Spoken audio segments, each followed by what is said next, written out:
हाय दोस्तों, नमस्कार, जय हिंद दोस्तों। आप लोग को फिर से स्वागत है डेनियल क्लासेस बिहार में।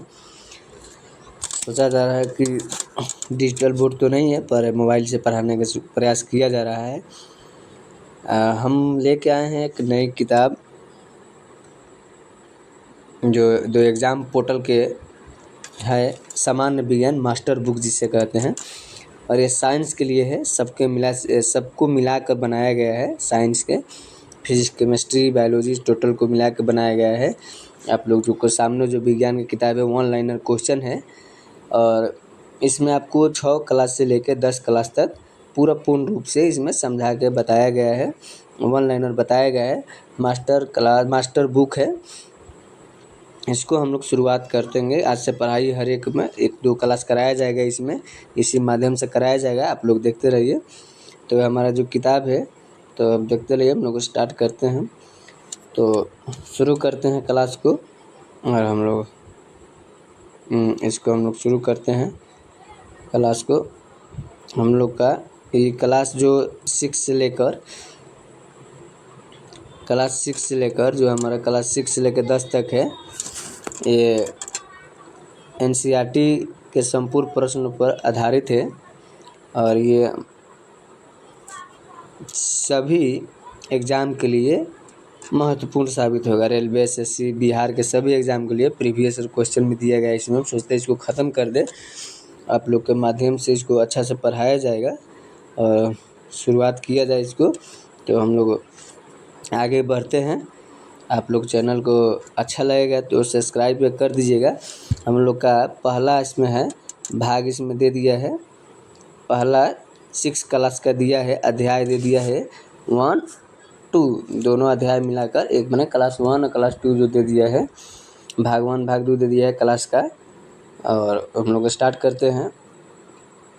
इसमें आपका पहला सवाल आ जाता है कि भोजन के घटक, ये वाला पहला सवाल हमारा, भोजन के घटक कौन से हैं? भोजन के घटक कौन कौन से हैं? तो इसमें सवाल आपका आता है प्रोटीन, विटामिन और कार्बोहाइड्रेट। प्रोटीन, विटामिन और कार्बोहाइड्रेट। दूसरा इसमें आता है आहारी रेशो का दूसरा नाम क्या है? आहारी रेशो का दूसरा नाम क्या है? आहारी रेशो का दूसरा नाम क्या है? मोबाइल को फ्लाइट मोड में डाल दिया जाए, मैसेज आएगा, दिक्कत होगा, इसलिए इसमें हो रहा है। तो आहारी रेशो, दूसरा हमारा सवाल हमारा ये हो जाता है, आहारी रेशो का दूसरा नाम क्या है? तो 2 रेशो रुक्षांश, 2 रेशो रुक्षांश है। तीसरा हम लोग आगे बढ़ते हैं। रुक्षांश का हमारे शरीर में क्या काम होता है? जो रुक्षांश होता है, रुक्षांश का हमारे शरीर में क्या काम होता है? तो अपच भोजन को बाहर निकालना। जो हमारे पेट के अंदर भोजन अपच होता है उसको बाहर निकाल देता है। इसको रुक्षांश का हमारा शरीर में यही काम है। तीसरा सवाल आपका आगे बढ़ते हैं। प्रोटीन युक्त भोजन को प्राय कहते हैं। माने प्रोटीन युक्त को भोजन को प्राय कहते हैं। क्या कहते हैं? तो शरीर को वर्धक को प्रोटीन युक्त को प्राय कहते हैं।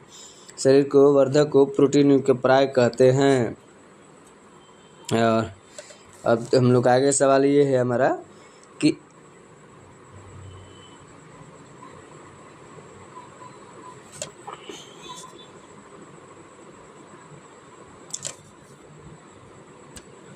हमारा आगे वाला सवाल आपका ये हो जाता है कि अभाजन्य रोग कहते हैं। अभाजन्य रोग कहते हैं किसको? वे रोग जो लंबी अवधि तक पोषणों को अभाव के कारण होते हैं, उसे अभाजन्य रोग कहते हैं। आपको भी एक और सवाल है आपका, कमजोर दृष्टि का लक्षण। आगे बढ़ते, कमजोर दृष्टि का लक्षण को क्या कहते हैं? कमजोर दृष्टि के लक्षण को कहते हैं क्षीणता या दृष्टिहीनता। कमजोर दृष्टि का लक्षण है क्षीणता यानी दृष्टिहीनता। कम दिखाई देता है तो दृष्टिहीनता यानी दूर कम दिखाई देता है, नज़दीक इसी तरह होता है। किस विटामिन की कमी से रिकेट्स होता है? तो आप लोग सभी लोग जानते हैं किस विटामिन की कमी से रिकेट्स होता है। आप लोग पढ़े लिखे हैं, सभी लोग पढ़े हैं, इसके जो रिवीजन के तौर पे है। तो ये आपका होता है विटामिन डी की कमी से। ये सूर्य के धूप से मिलता है, सूर्य के धूप से मिलता है, सूर्य के धूप से मिलता है। और मछली के यकृत की जो मछली के तेल होता है यकृत, उसमें विटामिन डी मिलता है। और आगे के हम बढ़ लेते हैं। आगे है ये पोर्शन, आपका सवाल होता है किस पोषण तत्व को ऊर्जा देने वाला भोजन कहा जाता है? किस पोषक तत्व का ऊर्जा देने वाला भोजन कहा जाता है? तो वसा कार्बोहाइड्रेट का कहा जाता है, वसा कार्बोहाइड्रेट को कहा जाता है। अब फिर हम लोग आगे बढ़ जाते हैं। भोजन के आवश्यक घटकों को क्या कहते हैं? भोजन के आवश्यक घटकों को क्या कहा जाता है? तो पोषक कहा जाता है, पोषक कहा जाता है। आगे इसके आगे फिर बढ़ते हैं हम लोग। कौन सा विटामिन हमारे शरीर को हड्डियों और दांतों के लिए कैल्शियम का उपयोग करने में मदद करता है? कौन से विटामिन हमारे शरीर को हड्डियों और दांतों के लिए कैल्शियम का उपयोग करते हैं, उपयोग करने में मदद करता है? तो विटामिन डी हमारा हो जाता है, विटामिन हमारा डी हो जाता है, ये वाला विटामिन डी हो जाता है। और स्कर्विक रोग किस विटामिन की कमी से होता है?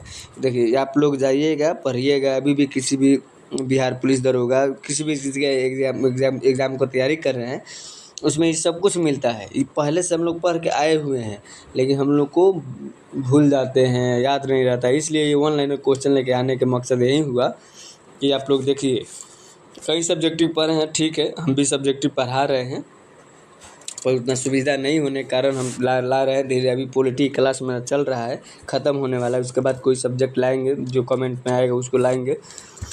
तो वही है विटामिन, कौन सी विटामिन हमारे शरीर के हड्डियों और दांतों के लिए कैल्शियम का उपयोग करने में मदद करते हैं? तो विटामिन डी करती है। स्कर्वी रोग किस विटामिन की कमी से होता है? स्कर्वी रोग विटामिन सी की कमी से होता है, विटामिन सी की कमी से होता है।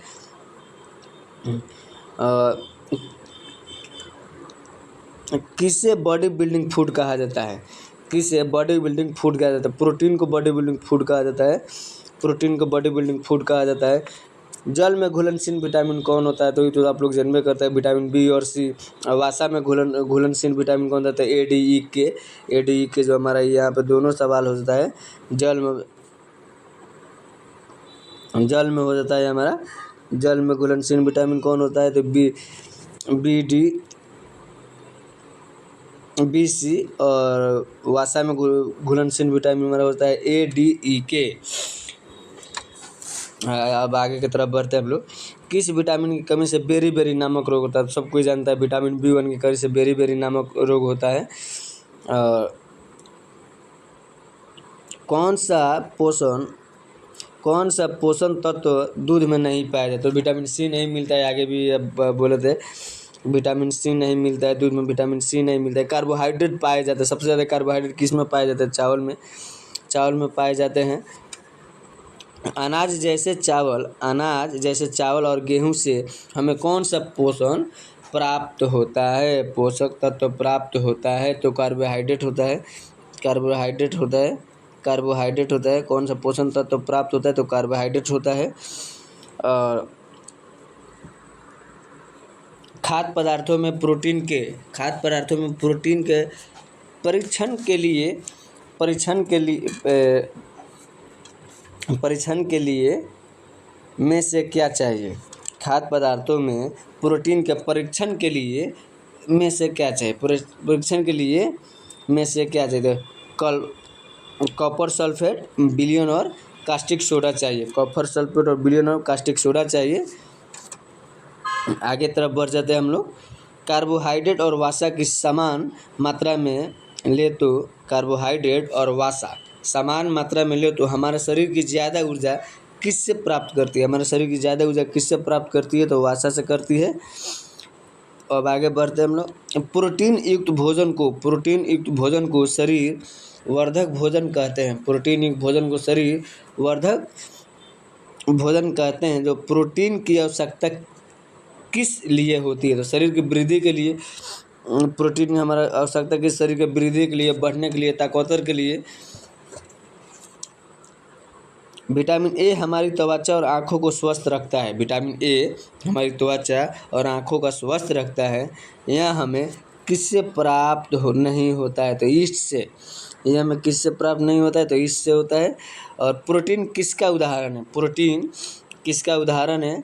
प्रोटीन किसका? तो वृद्धि तथा निर्माण पदार्थ के लिए, वृद्धि तथा निर्माण पदार्थ के लिए प्रोटीन उदाहरक है।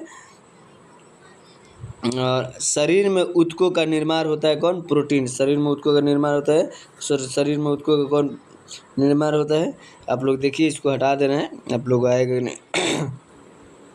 शरीर में ऊतकों का निर्माण होता है प्रोटीन से। ऑक्सीजन द्वारा शरीर की ऊर्जा को आवश्यकता को पूरा करना किस प्रमुख का कार्य है? तो कार्बोहाइड्रेट का। ऑक्सीजन द्वारा, सबसे नीचे जो सवाल पढ़ा जा रहा है, ऑक्सीजन द्वारा शरीर की ऊर्जा की आवश्यकता को पूरा करना किसका प्रमुख कार्य है? तो कार्बोहाइड्रेट का है, कार्बोहाइड्रेट का है। हम लोग आगे की तरफ फिर बढ़ते हैं इधर, और ये जो सवाल है इसको बढ़ते हैं। यहाँ पे दिया है, घाव भरने के लिए विटामिनों में कौन सहायक होता है? तो घाव भरने के लिए विटामिन में कौन सहायक होता है? विटामिन सी होता है। घाव भरने के लिए विटामिन में कौन सहायक? विटामिन सी होता है। किस विटामिन की कमी से किलोसिस नामक रोग होता है? किलोसिस नामक रोग होता है। किस विटामिन की कमी से किलोसिस नामक रोग होता है? विटामिन बी की कमी से। कौन सी विटामिन सी का सबसे अच्छा स्रोत? आप लोग सब लोग जानते हैं, जो खट्टा चीज़ सबसे तो खट्टा आंवला होता है, तो आंवला हमारा हो जाता है, आंवला हमारा हो जाता है। वे पदार्थ जिनके माध्यम से वस्तुओं को देखा जा सकता है लेकिन स्पष्ट रूप से नहीं देखा जा सकता, उस किसके? तो परभक्षी से होता है, परभक्षी द्वारा होता है। वे पदार्थ जिनके द्वारा वस्तु को स्पष्ट रूप से देखा जा सकता है, वो क्या कहलाता है? वो क्या कहलाता है? पारदर्शी। क्या कहलाता है? पारदर्शी कहलाता है। और यहाँ पे उसके ऊपर वाला सवाल देख लीजिए, वे पदार्थ जिनके माध्यम से वस्तु को देखा जा सकता है लेकिन स्पष्ट रूप से नहीं देखा जा सकता, उसको क्या कहते हैं? परभाषी कहते हैं, उसको परभाषी कहते हैं। कौन सी पारदर्शी सामग्री है? कौन सी पारदर्शी सामग्री? आगे की सवाल हमारा ये है, कौन सी पारदर्शी सामग्री? तो पानी, वायु, कांच पारदर्शी सामग्री है। और इसके बाद ये वाला सवाल हम लोग देखते हैं, किस विधि का प्रयोग करके हम विलय में ठोस विलय में विभक्त कर सकते हैं? किस विधि का प्रयोग करके विलय में ठोस और विलय में प्रयोग कर सकते हैं? तो वाष्पीकरण द्वारा। इसमें क्या लिखा है? विलय में से ठोस विलय को विभक्त कर सकते हैं, तो वाष्पीकरण द्वारा। कांच का उदाहरण क्या होता है? कांच हमारा पारदर्शी होता है। कांच का उदाहरण क्या होता है? कांच हमारा पारदर्शी होता है। कांच का उदाहरण क्या होता है? कांच हमारा पारदर्शी होता है। कांच का उदाहरण हमारा क्या होता है? कांच हमारा पारदर्शी होता है। और यहाँ पे एक सवाल है, विलय पदार्थ है। विलय पदार्थ किसको? तो विलय पदार्थ आपका आ जाएगा यहाँ पे, विलय पदार्थ हमारा होता है जो पानी में घुल जाता है, उसे विलय कहते हैं। जो बिला जाए, भोजपुरी भाषा में बिला जाए, उसे विलय कहा जाता है। जल में विलीन होने वाले एक गैस है। जल में विलीन होने वाले एक गैस किसी को? ऑक्सीजन होता है। जल में जो विलीन हो जाता है, मिल जाता है। पानी में विलय द्रवों के नाम से है। पानी में विलय द्रवों के नाम से कौन है? यहाँ पे सिरका और नींबू का रस। सिरका और नींबू का रस है। सिरका और नींबू का रस है। सिरका और नींबू का रस है शरीर में, सिरका और नींबू का रस है। और फिर आगे बढ़ते हम लोग देख लेते हैं, सवाल एक और है, मक्खन का पेपर क्या है? इसमें सवाल एक और है। देखिए दोस्तों, बहुत इम्पोर्टेंट है, आप लोग सब्जेक्टिव पढ़िए, एक बार वन लाइनर क्वेश्चन देख लीजिए, अच्छा रहेगा। अभी पढ़े हैं इसको, इसलिए लाया जा रहा है, इसको पढ़ा रहे हैं कि आप लोग को मदद हो जाए, इसलिए लाया जा रहा है। कौन से मक्खन का पेपर क्या होता है? तो पारभासी। कौन से विभाजन पोषण तत्व में शामिल है? कौन से विभाजन पोषण तत्वों में शामिल है? खनिज, लवण और विटामिन। मानव शरीर की धीमी वृद्धि किसकी कमी के कारण होती है? मानव शरीर की धीमी वृद्धि किसकी कमी के कारण होती है? तो मानव शरीर की धीमी वृद्धि की कमी किसके कारण की होती है? तो प्रोटीन के। जब हम खाएंगे पिएंगे नहीं, प्रोटीन नहीं मिलेगा तो कहाँ से हम बढ़ेंगे? उसी प्रकार के मधुमक्खियों फूल से मकरदंद मधुमक्खियों फूल से मकरंद एकत्र करके इसे भंडारित करती है।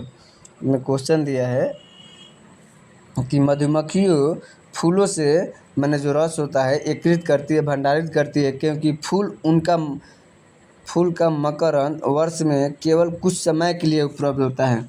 जो भी मधुमक्खियों को देखे होंगे, हर एक फूल पे बैठती है, लागती है, सब देखती है वहाँ से, तो सब गोटा करके बिटोर के चूस के लाकर अपना जो भी अपना छत्ता बनाती है उसमें रखती है। तो जो भी फूल बनता है उसमें एक ही बार उसमें रस बनता है साल में, इसीलिए वो सब गोटा एकत्रित करती है। और हम लोग फिर आगे बढ़ जाते हैं और इसमें हम लोग बढ़ जाते हैं कुछ आगे की तरफ। और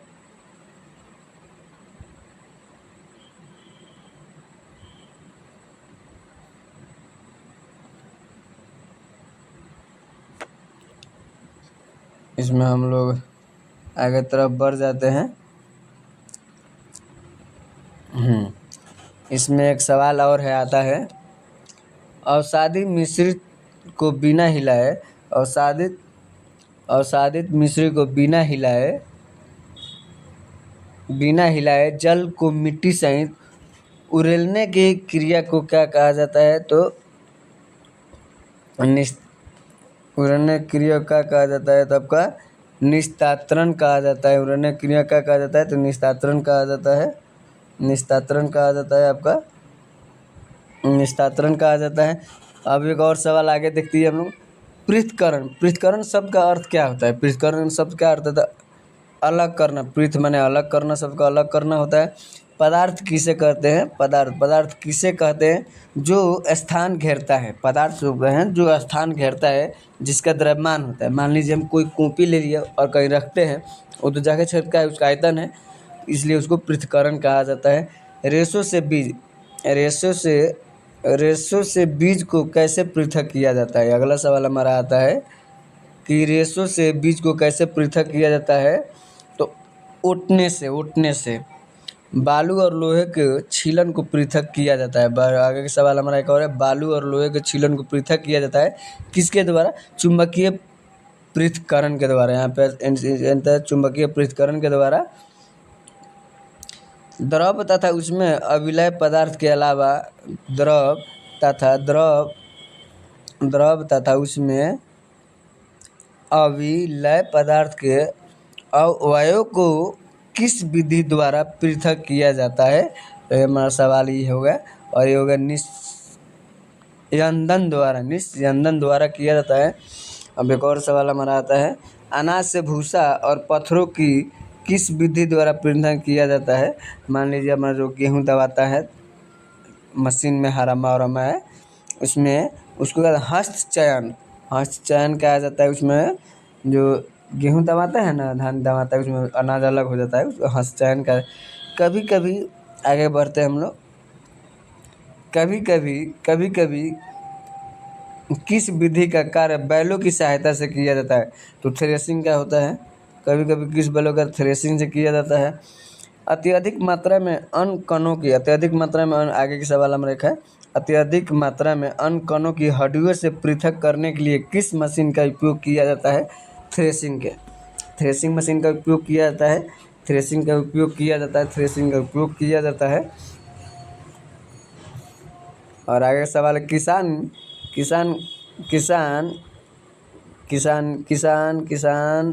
किस विधि का उपयोग हल्के भूसे को भारी अनकणों से पृथक करने के लिए करते हैं? तो हमारा ये आंसर था निष्पावन होता है। अब आगे फिर बढ़ते हैं, अगला सवाल देखते हैं, किस विधि का उपयोग मिश्रण के दो ऐसे अवयव जिसकी आप मांगो में अंतर हो पृथक करने में किया जाता है? चालन विधि से किस विधि का उपयोग मिश्रण के दो ऐसे अवयव जिसकी अमांगो अंतर हो पृथक विधि से अंतर किया जाता है? चालन विधि से। मान लो कोई चलनी है, आटा होता है, उसमें गर्दा आता है, भूसा चोकर जो होता है ना, चला जाता है, आटा मोटा अनाज पिसा दिया जाता है, इसलिए उसी को चालन विधि बोला जाता है। आगे सवाल देख लेते हैं, यदि द्रव ऐसे मिश्रणों को कुछ समय के लिए रहने दिया जाए, यदि द्रव ऐसे मिश्रणों को कुछ समय के लिए रखा रहने दिया जाए तो वे दो पृथक पृथक परतों में बंट जाते हैं। इसके बाद वह अवयव ऊपरी परत बनता है। उसे किस विधि द्वारा पृथक कर सकते हैं? तो निस्तारण विधि द्वारा पृथक कर सकते हैं। इसका है अगला सवाल हमारा, चाय को एक छन्नी में डाल दीजिए। सवाल हमारा ये होगा, चाय को एक छन्नी में डाल दीजिए, क्या चाय की सारी पत्तियां छन्नी में जाती है? इस प्रक्रम क्या कहते हैं? तो निस्यंदन कहते हैं। उस भी सवाल ऊपर भी आपको देखे थे, अगला पेज में आया था ये। और अगला सवाल हमारा हो गया, मिश्रण से जब जल नामक मिश्रण से जल तथा नमक को पृथक करने के लिए किस प्रक्रिया का उपयोग किया था? वाष्पम कहा जाता है। भी हमारा हो गया। और जल को उस वाष्प में परिवर्तन करने की प्रक्रिया क्या कहते हैं? जल को उसके वाष्प में परिवर्तन करने की प्रक्रिया क्या कहते थे? ये भी वही कहलाता है, वाष्पम कहलाता है। और हम लोग आगे देखते हैं, शरीर इधर है आपका। जब समुद्र के जल को बड़े बड़े उथले गड्ढे में भरकर छोड़ दिया जाता है। जब समुद्र के जल को बड़े बड़े उथले गड्ढे में भरकर छोड़ दिया जाता है तो सूर्य के प्रकाश से जल में गर्म होकर किसके द्वारा धीरे धीरे वस्तु में बदलने का, तो भी उष्मन के द्वारा होता है। उष्मन के द्वारा यहाँ भी होता है। ये वाला हमारा सवाल था। और अगला सवाल हमारा ये है, जल को उसके वाष्प में परिवर्तन करने की प्रक्रिया का उष्मन कहा जाता है। जब समुद्र के जल को बड़े बड़े उथले गड्ढों में भर कर छोड़ दिया जाता है तो सूर्य के प्रकाश में जल में गर्म होकर किसके द्वारा धीरे धीरे वस्तु में बदलने का प्रक्रिया करता है? तो वाष्पम के द्वारा। अगला सवाल हमारा ये होता है, जब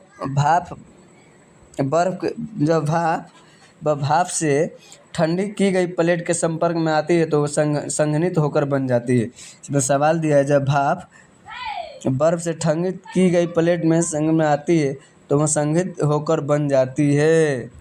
तो क्या कहता है? द्रव जल कहा जाता है। अगला सवाल हमारा ये आता है, जल वाष्प को उसकी द्रव अवस्था में परिवर्तित होने की प्रक्रिया क्या कहते हैं? जल वाष्प में उसकी द्रव अवस्था में परिवर्तित होने की प्रक्रिया को क्या कहा जाता है? तो संघनन कहा जाता है। विलय पदार्थ होते हैं। विलय पदार्थ कौन होते हैं? जो पानी में घुल जाते हैं, जो विटामिन पानी में घुल जाते हैं।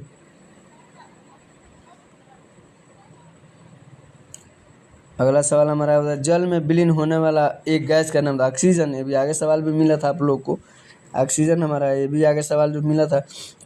और अगला सवाल ये हमारा है, किस पदार्थ के विलयन को गर्म करने से उसकी विलयता पर क्या प्रभाव पड़ता है? तो बढ़ती है। यानी किसी पदार्थ को विलयन को गर्म करने पर विलयन को गर्म करने से उसकी विलयता पर क्या प्रभाव पड़ती है? बढ़ती है। आयोडीन और पोटेशियम क्लोराइड के मिश्रण से आयोडीन को अलग किया जाता है ऊर्ध्वपातन द्वारा।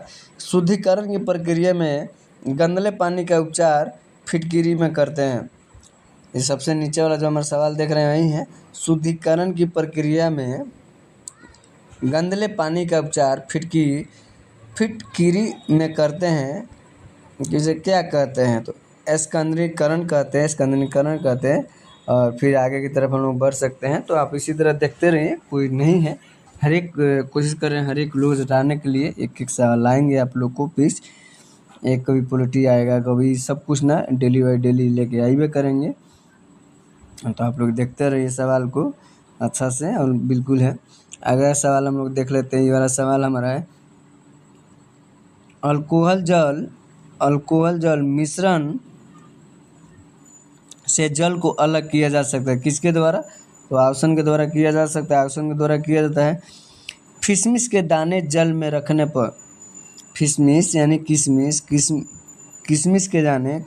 के दाने जल में रखने में फूल जाते हैं। किसके कारण? परासरण के द्वारा होता है। परासरण के द्वारा होता है, इसमें परासरण के द्वारा होता है, फूल जाता है। जो किशमिश के, देखिए किशमिश हो गया, चना हो गया, आप लोग जो रख लीजिए और उसमें वही को फूल जाता है, बड़ा बड़ा साइज का होता है। फिर तो परासरण के द्वारा।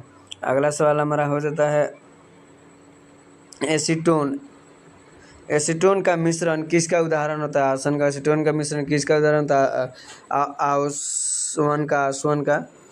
दो या दो से अधिक शुद्ध पदार्थों को किसी भी अनुपात में मिला देने से बनता है। दो या दो से अधिक, ये सवाल हमारा है, दो या दो से अधिक पदार्थों को किसी भी अनुपात में मिला देने से क्या बनता है? मिश्रण होता है। दो को सामान आपस में मिला दीजिए तो मिश्रण हो जाएगा।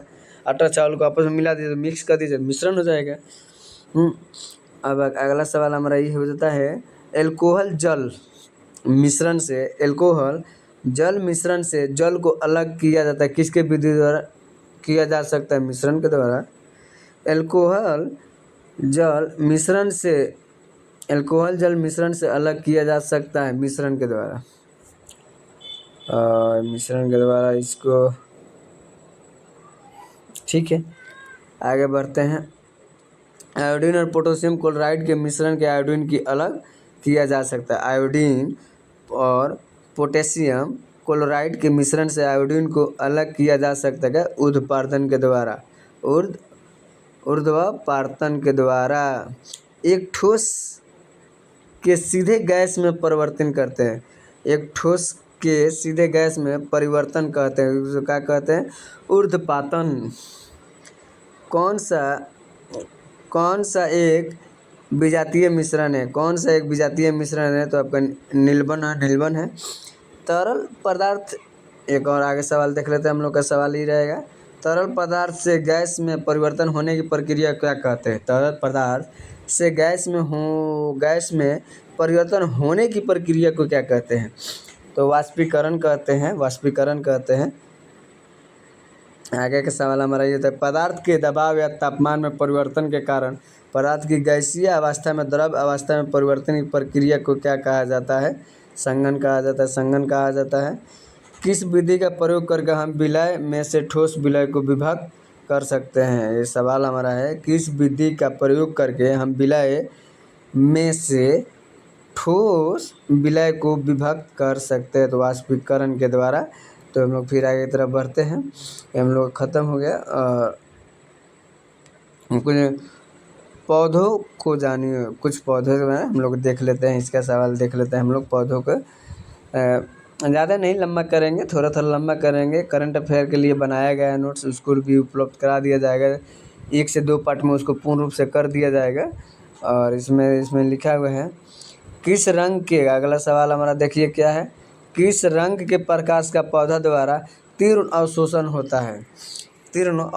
होता है? नीला और लाल के द्वारा होता है।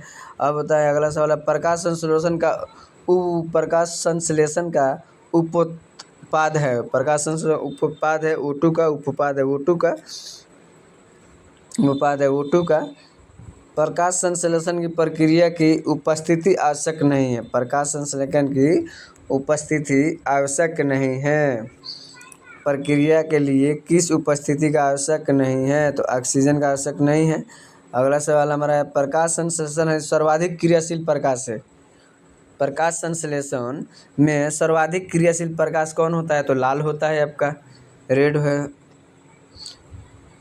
यहाँ पे लिखा हुआ है 2 गांठों के बीच के तने के भाग को क्या कहा जाता है? 2 गांठों के बीच तने के भाग को क्या कहता है? तो यहाँ पे दिया इंटरनोड कहा जाता है। एक नोड पर पंक्तियों की व्यवस्था फाइल टैक्सी है। एक नोड पर पंक्तियों की व्यवस्था फाइल टैक्सी है। एक नोड पर पंक्तियों की व्यवस्था है, उससे क्या होता है? फाइल टैक्सी है। अगला सवाल हमारा होता है पेड़ पौधों की शाखाएं बाहर की मिट्टी सहारा देती है। पेड़ पौधों की शाखाएं को बाहर की मिट्टी सहायता देती है जिससे वो टूटते नहीं है, उसे क्या कहते हैं? जड़ कहते हैं। देखिए नीचे जड़ में इस तरह मान लीजिए जड़ हमारा हो गया और ये हमारा पेड़ हो गया। ये सब ऐसा ऐसा होता रहता है, तो इस प्रकार का कहा जाता है। और पौधों का कौन सा भाग पत्ती और जड़ को जोड़ता है? पत्ती और जड़ को कौन जोड़ता है? तना जोड़ता है उसमें। मान लीजिए ये हमारा हमारा पत्ती और तना का जोड़ से भाग जोड़ता है।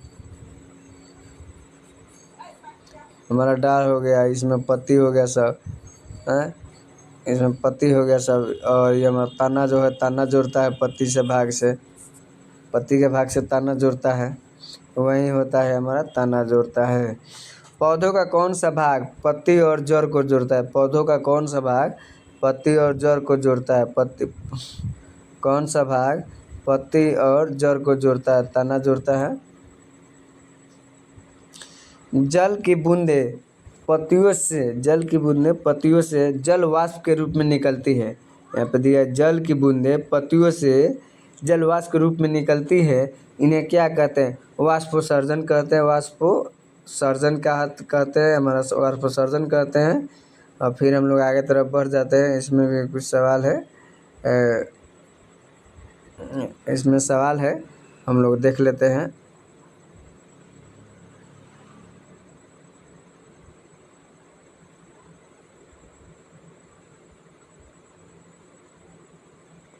इसमें सवाल एक है हमारा, अगर ये वाला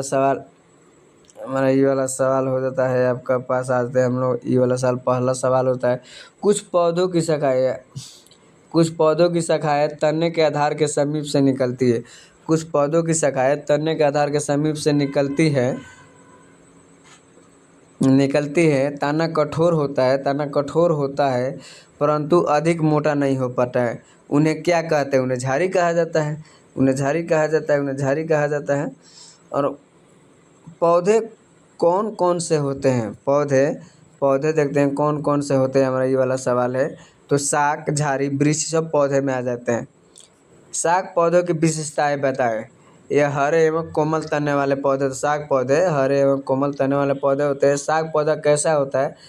शाक पौधा जिसकी लंबाई सबसे कम होती है। शाक पौधा जिसकी लंबाई सबसे कम होती है।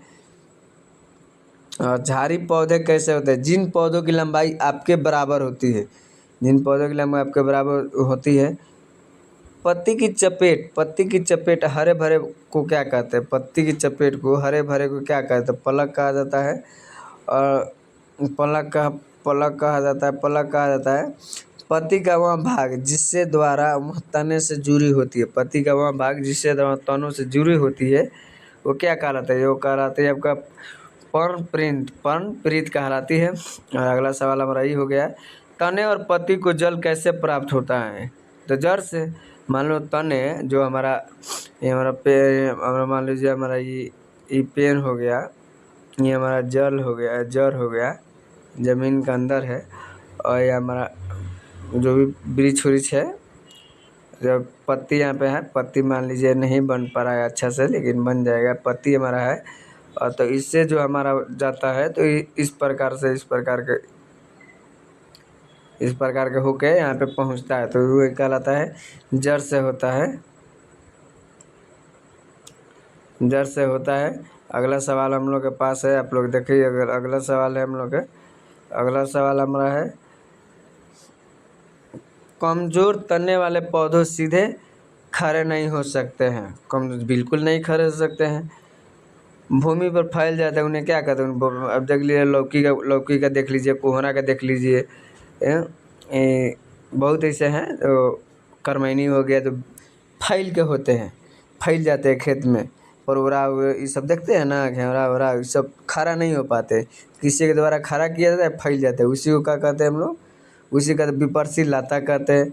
अब अगला सवाल हमारा ये हो गया, पत्तियों में सिराओं द्वारा बनाए गए डिजाइन को क्या कहते हैं? तो सिरा विन्यास कहते हैं। हमारा सवाल ही था। और एक और सवाल हमारा ये हो गया, पुष्प के केंद्र में स्थित भाग को क्या कहते हैं? पुष्प यानी फूल के केंद्र में स्थित भाग को क्या कहते हैं? स्त्रीकेसर कहा जाता है। आप लोगों को दिखाई दे रहा है कि नहीं? कुछ कलर चेंज कर दिया जाए। सोचते हैं हरा कर देते तो बेटर रहेगा, क्योंकि इसमें लाल आंसर में दिया हुआ है। इसलिए नहीं दिखाया। हमारा ये वाला सवाल हो गया, छोटे और कोमल पौधों को क्या कहा जाता है? शाक कहा जाता है। छोटे और कोमल पौधों को शाक कहा जाता है। जिन पौधों के तनों के आधार से शाखाएं निकलती है उन्हें क्या कहते हैं? जिन पौधों के तने से आधार के उनकी शाखाएं निकलती है उन्हें क्या कहते हैं? तो झाड़ी कहते हैं।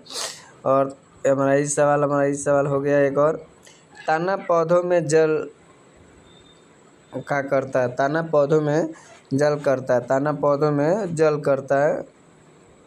जल क्या करता है? तो संवहन करता है। संवहन करता है। संवहन करता है। रेडी रहने देते हैं, अच्छा नहीं यह लग रहा है, रेड ज़्यादा लाइट दे रहा है, इसका पर तरंग ज़्यादा होता है इसलिए रेड रहने देते हैं। और इसका तरंग कम हो रहा है ना, तो हमारा देखते हैं। और अगला सवाल है, पौधे से वाष्प सर्जन का कार्य किया जाता है। पौधों में वाष्प सर्जन का कार्य किया जाता है पत्तों द्वारा। किसके द्वारा? पत्तों द्वारा किया जाता है। शलजम चुकंदर किस मूसला जड़ का भाग होता है? तो कुम्मी टाइप का है, आप लोग देख लीजिए, कुम्मी टाइप का शलजम चुकंदर की, तो इनका होता है कुम्भी टाइप का हो जाता है। इस प्रकार का आपका हो जाता है।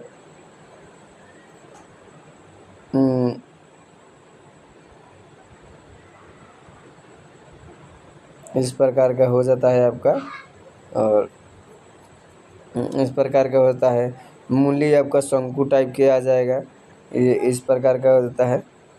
तो इसी है, आप लोग देखिए। और हमारा इस विभिन्न फूलों की क्या अलग अलग रंगों होती है? विभिन्न फूलों की क्या अलग अलग रंग होती है? उन्हें क्या कहते हैं? पंखुड़ियाँ कहा जाता है। उन्हें पंखुड़ियाँ कहा जाता है। फूल के कितने भाग होते हैं? 4 भाग होते हैं। फूल के कितने भाग होते हैं? 4 भाग होते हैं। पत्ते पर रेखीय संरचनाएं कहलाती है। पत्ते पर रेखीय संरचना क्या कहलाती है? सिरा कहलाती है। सिरा कहलाती है। सिरा कहलाती है।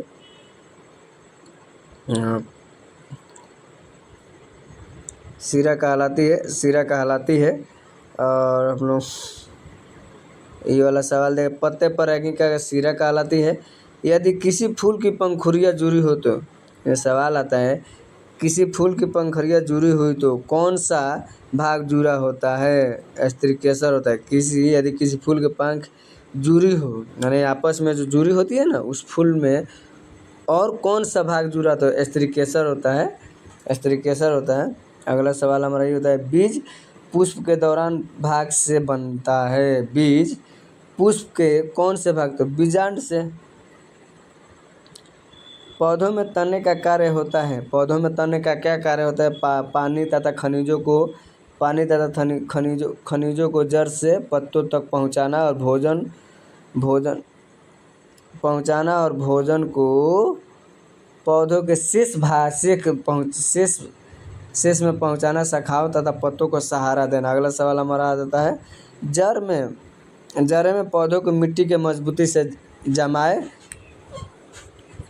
जकड़े रखती है। जड़ में मिट्टी में मजबूती से जमाए जकड़े रखती है। उन्हें मिट्टी में पौधों का कहा जाता है? स्थिरक कहा जाता है। स्थिरक कहा जाता है। अगला सवाल, स्त्रीकेसर का सबसे निचला या फूला भाग क्या? अंडाशय होता है। स्त्रीकेसर निचला भाग अंडाशय होता है। अगला सवाल हमारा हो गया, अंडाशय में छोटी छोटी गोल संरचनाएं दिखाई देती है, उन्हें क्या कहते हैं? बीजांड कहते हैं। छोटी छोटी फूल देखती है, आप लोग देखते हैं अड़हुल का फूल में देखते हैं ना, निकला रहता है छोटा छोटा, उसी प्रकार का होता है। किन पत्तियों में जालिका रूपी सिरा विन्यास पाया जाता है? किन पत्तियों में जालिका रूपी सिरा विन्यास पाया जाता है? तो तुलसी, धनिया, गुड़हल, स्त्रीकेसर। तुलसी, धनिया और गुड़हल। किन पत्तियों में जालिका रूपी सिराए विन्यास पाया जाता है? यानी तुलसी में, धनिया में और गुणेकर में। पुष्प के किस भाग में अंडाशय मिलता है? पुष्प के किस भाग में अंडाशय में? स्त्रीकेसर में मिलता है। स्त्रीकेसर में मिलता है। हम लोग आगे देख लेते हैं। स्त्रीकेसर में मिलता है और स्त्रीकेसर में मिलता है। अगला हमारा सवाल हो जाता है, परागन किस में पाए जाते हैं? यानी परागन किस में पाए जाते हैं? पुंकेसर में पाए जाते हैं।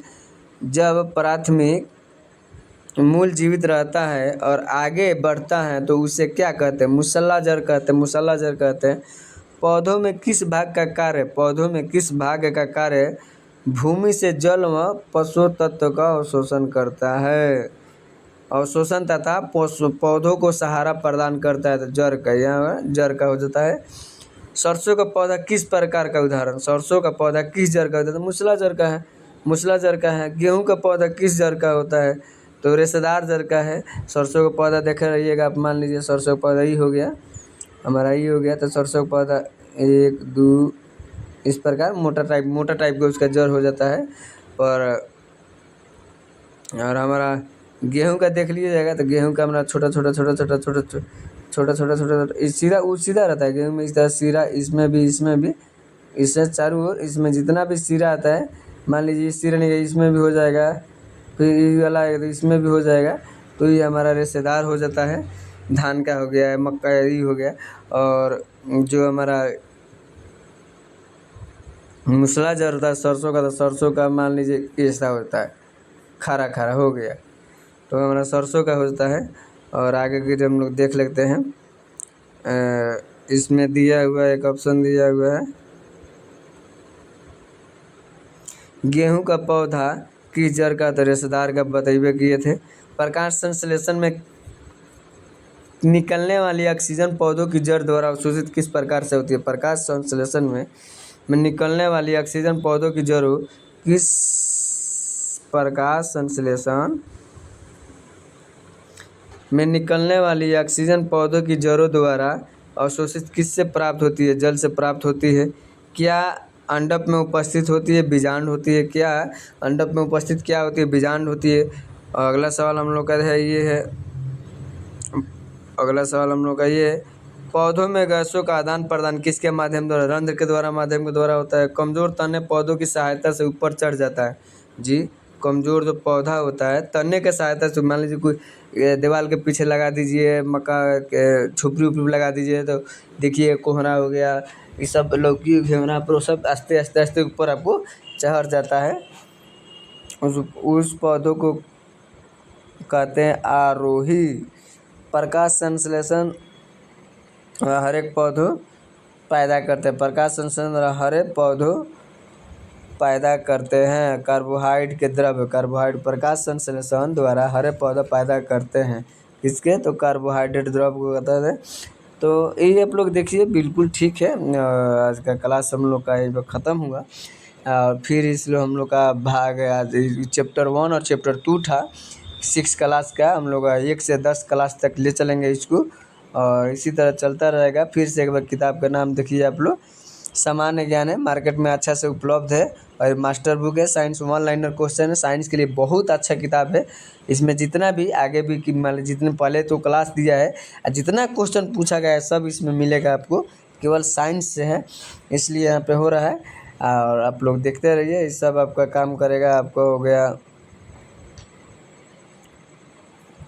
देखिए द एग्ज़ाम पोर्टल है, कहीं जाइएगा मार्केट में मिल जा रहा है, कुछ ज़्यादा दाम नहीं है इसको। और सामान्य विज्ञान पुस्तक मास्टर बुक का नाम दिया गया है इसके, जिसमें सब कुछ दिया गया है इसमें। 6 से 10 तक की NCERT संपूर्ण प्रश्न का 1 लाइनर संग्रह के नाम से है। आप लोग देख ही रहे हैं, किताब आप लोग अच्छा है। एक बार खुद नहीं खरीदना है तो पहले देख लीजिए लो, उसके बाद से देखिए लो। इसका विशेषता आकार है आपका रेलवे में, SSC में, बिहार पुलिस, बिहार दरोगा, प्रीवियस ईयर्स क्वेश्चन बैंक दिया है। टेक्नोलॉजी एंड कंप्यूटर दिया है। NCERT science, technology and computer and पर्यावरण, मस्ट इम्पोर्टेंट फैक्ट्स, टोटल चीज़ इसमें है। आपको टोटल चीज़ दिखाया जाएगा, पर धीरे धीरे आप लोग का ये कोशिश किया जाए ख़त्म हो जाए। तो आप लोग का आज का क्लास हम लोग का यहीं पर सेशन ख़त्म होता है। आप लोग इसी प्रकार देखते रहिए। फिर हम लोग से मिलेंगे अगला क्लास में। पॉलिटी क्लास हमारा 7 बजे अपडेट होगा। आज का पॉलिटी क्लास 7 बजे अपडेट होगा। 2-4 वीडियो और पॉलिटी में बनेगा, उसके लिए समाप्त हो जाएगा पॉलिटी। तो बिल्कुल सही है। फिर जय मिलते हैं फिर आपको अगला नेक्स्ट क्लास में। आप लोग देखते रहिए, सुनते रहिए। और अच्छा लग रहा है पढ़ाई, आप लोग को लग रहा है अच्छा है, भाई मेहनत कर रहा है, तो उसको एक सब्सक्राइब और एक लाइक दे दीजिए, शेयर कर दीजिए, आपको दोस्तों के पास भी पहुंच जाए। जो भी है आप नंबर सब्जेक्टिव कीजिए, उसके बाद ऑब्जेक्टिव लगाइए, कोई दिक्कत नहीं है। फिर हम लोग मिलेंगे अगला क्लास का। Bye bye bye bye. जय हिंद दोस्तों, जय हिंद दोस्तों, जय हिंद दोस्तों, जय हिंद, जय Bharat. Okay, bye bye bye bye.